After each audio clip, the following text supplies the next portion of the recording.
অল্প বয়সে ধনী হতে হলে আজকের এই ভিডিওটি দেখতে হবে।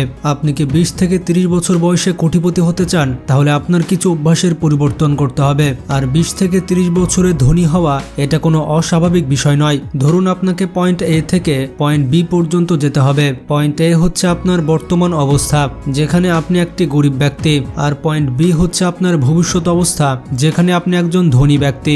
এখন আপনি পয়েন্ট এ থেকে পয়েন্ট বি তে কিভাবে যেতে পছন্দ করবেন? আপনি কি পায়ে হেঁটে যেতে পছন্দ করবেন, নাকি সাইকেল দিয়ে, আর নাকি কার দিয়ে? যদি আপনি চালাক হয়ে থাকেন তাহলে চাইবেন গাড়ি ব্যবহার করতে। তবে বাস্তবে কেন আপনি পায়ে হেঁটে পয়েন্ট এ থেকে পয়েন্ট বি তে যাচ্ছেন? আমাদের মধ্যে অনেক মানুষ জীবনে এই কাজ করে থাকে। তারা হয় পায়ে হেঁটে কিংবা সাইকেল দিয়ে যেতে পছন্দ করে, যার ফলে তাদের ধনী হতে অনেক বেশি সময় লেগে যায়। মেনে নিলাম আপনার কাছে গাড়ি আছে, আপনার বাড়ি আছে এবং ব্যাংকে অনেক টাকা আছে, কিন্তু তখন আপনার বয়স হয়ে গিয়েছে 50 বছর। ওই সময় কি আপনি আপনার জীবনের টাকা উপভোগ করতে পারবেন? তখন তো আপনার একটা পা থাকবে কবরে। আর আমাদের মধ্যে বেশিরভাগ মানুষই এই কাজটি করে থাকে। আমাদের মধ্যে অনেকেই ধনী হতে পারে কিন্তু 60 থেকে 70 বছর পর। তখন অ্যাকচুয়ালি তার জীবনে উপভোগ করার মতো কিছুই থাকে না। তাই আজকে আপনাদের এমন কিছু উপায় বলবো যাতে আপনারা অল্প বয়সে কোটিপতি হতে পারেন। এই উপায়গুলো নেওয়া হয়েছে দ্য মিলিয়নিয়ার ফার্স্ট লেন বই থেকে, যার লেখক হচ্ছে এম.জে. ডেমার্কো। এই বইয়ের লেখক এম.জে. মার্কো একটি পার্কের ভেতরে দাঁড়িয়ে আইসক্রিম খাচ্ছিল।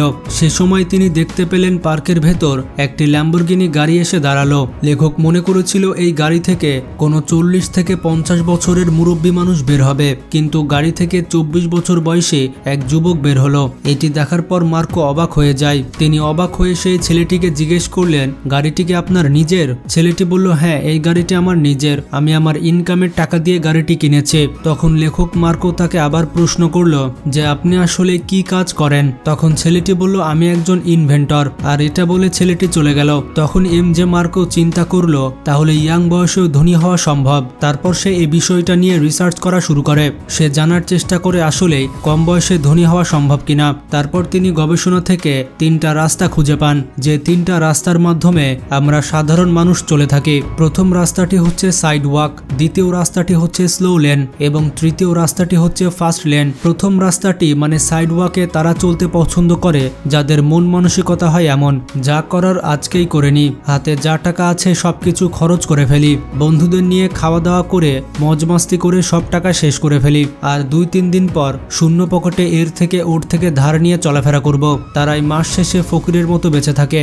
আসলে এই ধরনের মানুষের কোনো ভবিষ্যৎ পরিকল্পনা নেই, এর জন্য তারা জীবনে ধনীও হতে পারে না। শেষ বয়স পর্যন্ত গরিব আর মধ্যবিত্ত হয়ে থাকতে হয়। এরপর দ্বিতীয় রাস্তাটি হচ্ছে স্লো লেন। আমাদের মধ্যে বেশিরভাগ মানুষ স্লো লেনার। এই পথে যারা হেঁটে থাকে তারা জীবনের মূল্যবান সময় ব্যয় করে অন্যের কোম্পানিতে চাকরি করে, আর চাকরি করতে করতে সারা জীবন শেষ হয়ে গেলেও তারা জীবনে আর ধনী হতে পারে না, কারণ চাকরি করে জীবনে ধনী হওয়া সম্ভব নয়। চাকরির বেতনের সব টাকা বাড়ি ভাড়া, সন্তানদের খরচ আর মাসিক বাজারের মধ্যেই চলে যায়। তবে এরা সাইড ওয়াকারের থেকে একটু ভালো।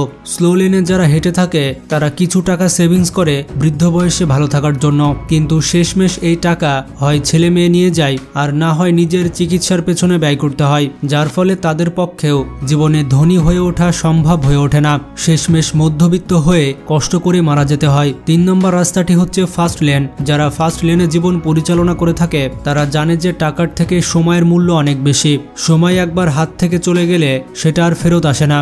ফার্স্ট লেনে যারা চলাফেরা করে তারা এটা চিন্তা করে যে টাকা বাঁচানোর থেকে আরো টাকা কিভাবে ইনকাম করা যায়। ফার্স্ট লেনের লোকেরা প্যাসিভ ইনকামে বেশি জোর দেয়, অন্যদিকে সাইড ওয়াক এবং স্লো লেনের লোকেরা অ্যাক্টিভ ইনকামে ফোকাস করে থাকে। প্যাসিভ ইনকাম এবং অ্যাক্টিভ ইনকাম সম্পর্কে একটু পরে বলছি। ফার্স্ট লেনের লোকেরা কাজ করুক কিংবা না করুক তাদের টাকা আয় হতেই থাকে, তাই আমাদের ফার্স্ট লেনের লোকেদের মতো ভাবতে হবে। ফার্স্ট লেনের লোকেদের মতো ভাবতে হলে আমাদের 3টা বিষয়ে ফোকাস করতে হবে। প্রথমটা হচ্ছে টাইম, মানে এমন কাজ খুঁজে বের করতে হবে যেই কাজে সময় কম দেওয়া লাগে কিন্তু টাকা বেশি আয় করা যায়, যেমন হতে পারে ফ্রিল্যান্সিং, বিজনেস, আইটি ফার্ম এবং আইটি ইনস্টিটিউটে জব করা। দ্বিতীয় বিষয়টি হচ্ছে প্যাসিভ ইনকাম ক্রিয়েট করতে হবে, মানে এমন কাজ খুঁজে বের করতে হবে যেগুলোতে অসুস্থ থাকলেও বা কাজ না করলেও যেন টাকা আসে, যেমন ব্লগিং, ইউটিউবিং, অনলাইন শপ এবং বিজনেস। এই ধরনের প্যাসিভ ইনকাম যদি আপনি ক্রিয়েট করতে পারেন তাহলে আপনি কাজ না করেও টাকা ইনকাম করতে পারেন। যেমন আমি 7 দিন যদি ভিডিও না বানাই তবে আমার ইনকাম কিন্তু বন্ধ হবে না। হ্যাঁ, ইনকাম আমার কিছুটা কমে যাবে, কিন্তু দিনে 500 টাকা হলেও ইনকাম হবে। এটাকেই বলা হচ্ছে প্যাসিভ ইনকাম। এইরকম 4-5টা প্যাসিভ ইনকামের উৎস খুঁজে বের করতে হবে। ফার্স্ট লেনের লোকেরা আরেকটি কাজ করে থাকে, সেটি হচ্ছে মানি টু মানি, মানে মাছের তেল দিয়ে মাছ ভাজা, টাকা দিয়ে টাকা আনতে হবে। যেমন আপনি যেটা আয় করেন সবকিছুই খরচ করে ফেলছেন, বিষয়টা এমন নয়। আপনার ইনকামের সব টাকা খরচ করা যাবে না, আপনার মুনাফার অংশটা অন্য কোথাও ইনভেস্ট করতে হবে, বিভিন্ন জায়গায় বিনিয়োগ করে সেখান থেকেও টাকা বের করতে হবে। এক কথায় টাকা থেকে কিভাবে আরও টাকা আনবেন সেটা চিন্তা করতে হবে। যেমন আপনি কিছু না করলেও সোনা কিনে রাখতে পারেন, কারণ সোনার দাম প্রতিনিয়ত বাড়তেই থাকবে, আর এটা আপনার প্যাসিভ ইনকামের একটি মাধ্যম হতে পারে। তো যাই হোক, যদি আপনি ফার্স্ট লেনের এই 3টা বিষয় মেনে চলতে পারেন, তাহলে হতে পারে আপনি 20 থেকে 30 বছরের মধ্যেই কোটিপতি হয়ে যেতে পারেন। ভিডিওটি বেশি বেশি শেয়ার করে বন্ধু বান্ধবদের জানিয়ে দিন, আর ভালো লাগলে লাইক দিতে ভুলবেন না। ভালো থাকবেন, টেক কেয়ার।